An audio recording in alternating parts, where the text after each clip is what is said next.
தலைமை அலுவலகத்தில் எங்களுக்கு போராடுறதுக்கு உரிமை இருக்கு. உச்ச நீதிமன்றமும் தலைமை அலுவலகத்தில் போராடுறதுக்கு உரிமை கொடுத்திருக்கு. நாங்க யாரையும் துன்புறுத்தல, மக்களை துன்புறுத்தல, யாருக்கு எந்த துரோகமும் செய்யல, எந்த கஷ்டமும் செய்யாம எங்களுடைய தலைமை அலுவலகத்தில் நாங்க போராட வந்தோம். எங்களை இன்னைக்கு காலையில இருந்து அடிச்சு குண்டர்களை ரவுடிகளை ஏவி விட்டு இந்த அரசு எங்களை அடிச்சு துன்புறுத்தி கைது செஞ்சுக்கிட்டு இருக்காங்க. கிட்டத்தட்ட 3 மணி நேரமா அடிச்சு கைது பண்றாங்க.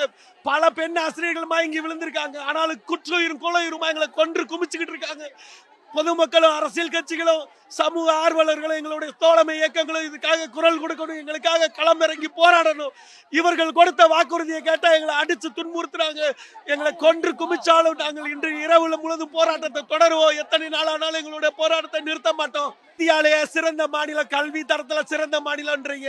இந்தியாலேயே கடைசி தரவங்க நாங்க அதுக்கு முக்கியமான காரணம் இந்த இடைநிலை ஆசிரியர்களை அடிச்சு துன்புறுத்தி சித்திரவதை செஞ்சு கைது செய்யறதான் திராவிட மாடல் அரசாணை எங்களுக்கு தெரியல.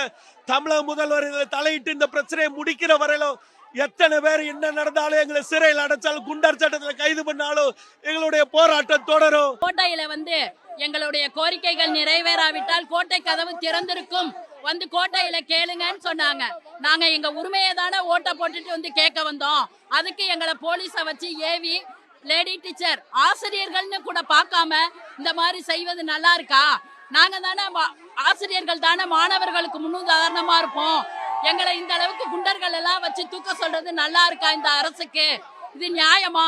எங்களுடைய கோரிக்கை நிறைவேறும் வரை, ஒரு நபர் இருக்கும் வரை நாங்கள் இந்த இடத்தை விட்டு நகர மாட்டோம் என்பதை முதல்வருக்கும் எங்களுடைய துறை இயக்குநர்கள், அமைச்சர்கள், போலீஸ் அராஜகம் ஒழிக